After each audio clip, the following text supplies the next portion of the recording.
일단 우선 막무가내로 퇴사 신청을 하고 나서 사는 게 너무 재밌습니다.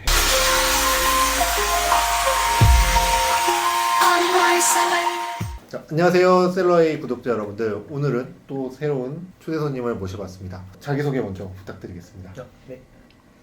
안녕하세요. 저는 옹금사 카페에서 자네종이라는 닉네임으로 활동하고 있는 28살 미국 구매대행 온라인 셀러입니다. 반갑습니다. 28살이세요? 네, 맞습니다. 97년생. 와, 역시 피부가 지금 미국 구매 대행을 하고 계시잖아요. 네네. 어떻게 하시다가 미국 구매 대행을 시작하셨어요? 25살에 대학교 이제 졸업하기 직전에 우연히 좋은 기회로 지방에 있는 은행직에 취직을 해서 은행을 1년 동안 하다가 직장 생활을 계속 하게 되면은 장기적으로 봤을 때 제 삶보다는 회사를 위한 삶이 되는 것 같아가지고 저는 좀 주도적인 삶을 살고 싶어서 저는 한번 창업을 해보고 싶다, 제 사업을 해보고 싶다는 생각이 들었는데, 일단 우선 막무가내로 퇴사 신청을 하고 나서 한 달 정도 쉬다가 이제 온라인 사업을 해보고 싶은데 뭘 할까 하면서 막 찾아보는데 크몽이라는 사이트에서 10,000원짜리 무슨 전자책이 하나 있더라고요. 근데 거기 보니까 소자본으로 창업하기 뭐 이런 내용이었어요. 그게 들어가 보니까 이제 미국 아마존으로 구매 대행을 하는 내용이더라고요. 근데 전자책만 있으니까 한 80 정도 되는 페이지 분량이었었는데 그걸 쭈르륵 읽어봤는데 돈이 될 것 같은 거예요, 일단 내용이. 그래가지고 이거 한번 시도해봐야겠다 싶어서 사실 유튜브 강의들도 막 보면서 했는데 유튜브에서는 거의 다 아마존이 아니고 중국 구매 대행 막 이런 것만 있어가지고 아마존임에도 불구하고 처음에는 이제 중국식으로 소싱을 했었단 말이에요. 키워드 찾고 넣고 상품 넣고 이러는데 시작하고 하다 보니까는 잘하고 있는지도 진짜 하나도 모르겠고 이거는 강의를 한번 들어봐야겠다 돈 내고 하면서 원래 이제 가입했던 옹금사 카페를 딱 들어갔는데 마침 강사님께서 이제 진행하는 강의가 있더라고요. 일주일 전인가 뭐 급하게 제 신청을 바로 해서 고민도 안 하고 그렇게 이제 접하게 돼서 시작을 했는데 강의를 들은 첫날 딱 첫 매출이 나오면서 맞아요. 기억나요. 순항을 하고 있습니다 지금. 그러면 제가 강의를 듣기 전에 유튜브만 보고 진행을 하셨다고 하셨잖아요. 네네.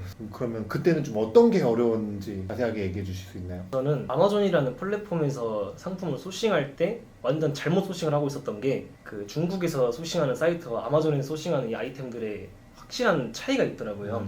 당연히 중국은 브랜드 상품 소싱이 안 되잖아요. 근데 그럼 그 브랜드가 아닌 상품들을 찾아내려면은 세부 카테고리라든지 이런 게 되게 중요하고 그런 키워드들을 정확히 집어넣고 해야 되는데 아마존에서는 브랜드가 가장 중요하고 브랜드를 파는 게 아마존이란 말이에요. 근데 이제 중국 강의만 보고 이제 아마존을 하려고 하니까 저도 모르게 계속 중국 아이템만 소싱이 되고 있고 그죠? 네.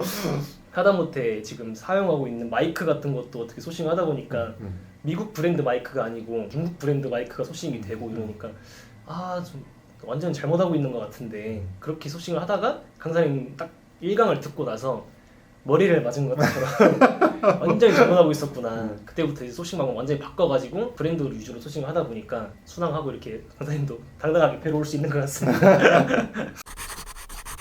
자, 그러면 미국 구매 대행을 하신 지는 이제 얼마나 되셨죠? 6월 29일에 강의를 처음 듣기 시작했는데 사업자 자체는 제가 5월에 냈거든요. 그러면은 달수로만 치면 이제 6달 조금 넘은 것 같습니다. 이제 6달? 채 1년도 안 되셨는데 매출은 이제 한 12월 달에 12월 달에 이제 1,100만 원, 1,200만 원 이렇게 좀 사이 왔다 갔다 했습니다. 시작한 지 3개월 된 셀러들이 제일 궁금한 게 뭐냐면 과연 내가 4개월, 5개월, 6개월째 매출이 그만큼 올라갈까에 대해서 많이 걱정들 하고 고민하시잖아요. 네. 그런 거에 대해서 좀 해주고 싶으신 말이 있으신가요? 저도 완전히 고민을 했던 사람 중에 한 명이고 완전 강사님 덕을 본 사람으로서 말씀을 드리는 건데 완전 지금 저는 주 카테고리는 사실 2개밖에 안 되거든요. 거의 주력으로 판매되는 카테고리는 딱 2개인데 그 2개 카테고리만에서도 상품 매출이 1,000만 원이 찍히는 거니까 열심히 찾아보진 않았거든요. 상품 소싱을 다른 거 이것저것 하고 하느라. 근데 이 2개 카테고리만으로도 벌써 마진율 20% 정도 달성하고 있는데 그러면 대충 생각해도 200만 원이잖아요. 근데 이것저것 다 뗀다고 쳐도 200만 원이라서 네.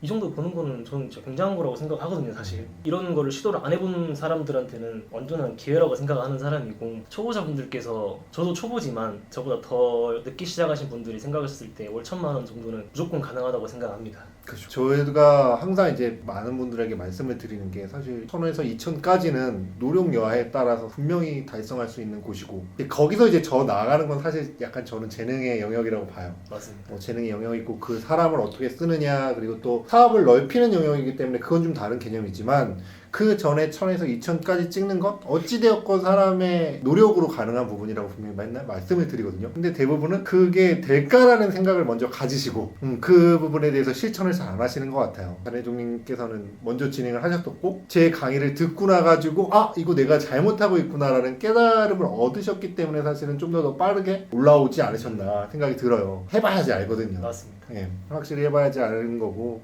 그걸 이제 해보고 깨달으면 이제 그 다음에 깨달음을 얻기가 좀 더 빨라지는 것 같아요. 그러면 셀러를 하신 지 5, 6개월 정도 되셨는데 기존에 직장 다니실 때와 셀러가 되고 난 다음에 어떤 점이 좀 많이 바뀌신 것 같으세요? 사는 게 너무 재밌습니다. 아, 네. 일단 직장을 가는데 1시간, 오는데 1시간씩 걸리는 거리로 좀 출근을 했었는데 그렇게 되면은 제가 항상 6시 반에 일어나가지고 퇴근하면 집에 오면 저녁 7시 반이 되고 순수하게 출근을 위한 시간만으로 24시간 중에 13시간 반 정도를 사용하는 건데 반면에 비해서 지금은 제가 소싱하던 때와는 조금 더 편해졌지만 정말 순수하게 제가 하루에 일하는 시간은 한 3시간, 4시간 정도 안 되고 있거든요. 지금은 뭐 그 이외의 시간에도 사실 일을 한다기보다는 상품을 찾는 것도 없지 않아 있고 다른 사업을 좀 생각해보는 시간도 당연히 있으니까 얘기는 달라지겠지만 어쨌든 제 온전한 제 시간을 사용하는데 회사에서 사용하는 시간보다 이 시간이 더 적고 근데 더 저만을 위한 시간이라서 성장하는 시간이 되고 이런 삶을 사는 게 훨씬 전 너무 좋아가지고 그때보단 벌이는 아직 조금 덜하지만 좀 많이 덜하지만 사는데 너무 재밌습니다.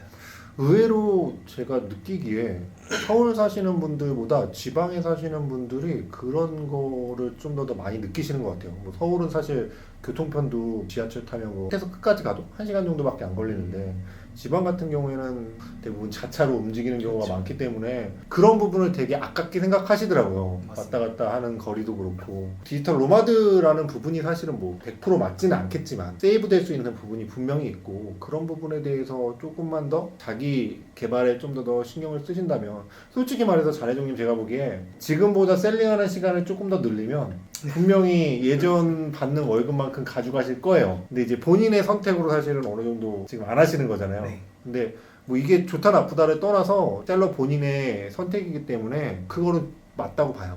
그리고 내가 원하는 삶이 돈 좀 덜 벌어도 내 전체적인 인생을 내가 컨트롤하겠다 하면 크게 맞는 거죠. 앞으로 또 다른 사업도 구상 중이시고 오늘도 사실은 네.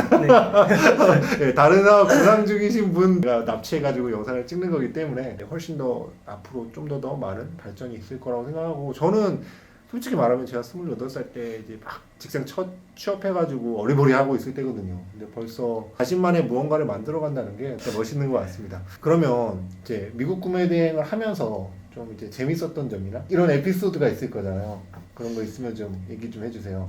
아직도 좀 충격이긴 한데 가장 처음으로 이제 배대지랑 연락을 하잖아요. 연락을 네네. 하는데 상품에 사실 검수에 이상이 없으면은 알아서 출고가 진행되고 돈이 빠지는데 제가 시작한 지 한 2주쯤 안 됐었을 때거든요. 제 기억에 그 신발 제품을 팔았었어요. 사실 근데 네. 딱 마침 그 사이즈가 하나 남아 있었고 구매를 해가지고 도착을 했는데 배대지에서 처음으로 확인 요망이라는 메시지가 뜬 거예요. 눌러보니까 신발이 오른쪽만 2개가 도착을 했다. 살면서 듣도 보도 못한 얘기여가지고 만약에 이게 검수 요청을 안 하고 바로 갔으면은 무슨 욕을 들었을까 이런 생각을 하니까 너무 아찔해가지고 제가 아직도 그 사진을 담아두고 있거든요. 아, 그죠. 의외로 신발이 검풍검수 중에 많이 걸려요. 뭐 이런저런 이유 때문에 뭐 아까 전에 얘기했듯이 같은 짝이 오기도 하고 신발은 애증의 상품입니다. 진짜 신발 잘 팔리면 진짜 잘 팔리거든요. 뭐 나이키, 뭐 뉴발란스 이런 제품 진짜 잘 팔리는데 그에 반해서 또 사고율도 생각보다 높고 무게도 생각보다 많이 나가서 맞아. 미국 구매 대행 하시면서 어느 정도 레벨이 올라갈 때까지는 웬만하지 말하시는 게 나중에 정신 건강에 안 좋을 수도 있습니다. 또 최근에 사건인데 품이 3개가 동시에 가고 있었는데 음. 2개만 도착을 했습니다. 아, 네. 누가 빼갔더라고요 상품을. 그쵸. 상품이 훼손된 상태로 도착을 해가지고 다행히 이제 비싼 물건은 아니어가지고 크게 타격은 입진 않았는데 이렇게 가져갈 수도 있구나. 우리나라였으면 이게 가능했을까라는 생각이 있고 지금 미국이어가지고 제가 컨트롤할 수 있나 싶어서 한번 찾아보니까 $800 이하의 물건은 경범죄로 생각을 해서 수사 자체를 안 한다는 네. 얘기가 있더라고요 미국에서는. 맞아요. 그래가지고 그냥 깔끔하게 포기했습니다. 그건 제가. 아 이게 우리나라 같은 경우에는 집 앞에 택배를 그냥 놔둬도 누가 가져가요? 아무도 안 가져가잖아요. 몇 날 며칠 버려놔도 아무도 안 가져가잖아요. CCTV조차도 없어도. 근데 미국 같은 경우에는 도심 지역만 가더라도 택배를 문 앞에 놓고 가는 행위는 굉장히 위험한 행위로 취급이 되고 실제로 배송 중에 사고도 굉장히 많이 일어납니다. 오늘 이야기는 여기까지고요. 오늘 이야기가 좋았다면 아시죠? 구독, 좋아요, 알림 설정까지 누르시면 네, 또 다른 좋은 인터뷰 영상 만나실 수 있으십니다. 자, 그러면 인사하고 마무리하죠. 안녕.